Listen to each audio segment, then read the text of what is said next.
هناك بعض الفقهاء من يدعي أو يقول مع احترامي وتقديري لهذا الرأي أن المال مال الدولة هو مال سائد، ويستطيع أي إنسان أن يأخذ منه ويدفع الخمس وأبوك الله يرحمه. هذه كارثة في الحقيقة.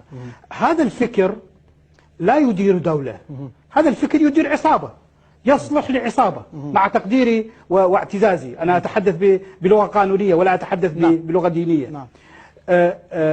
لذلك من يتبنى هذا الفكر لا يصلح لحكم في دولة، يصلح لأن يكون معارضة ممكن، لكن أن يصلح للحكم في دولة. لذلك هذه الفئة التي تتبنى نهب المال العام تحت هذه الفتوى هي فئة منحرفة لا تصلح لإدارة البلد أبدا، ويجب أن تجرم، يجب أن يجرم هذا الفكر، لأنه فكر أدى إلى إفلاس الخزينة العامة وأدى إلى الهوية. هذه الفئة موجودة فيها الآن في العراق. هذه الفئة موجودة.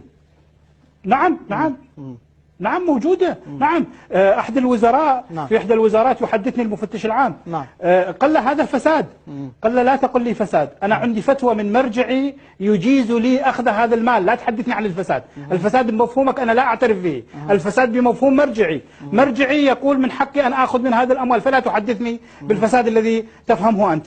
هكذا الحديث من بعض الجهات السياسية.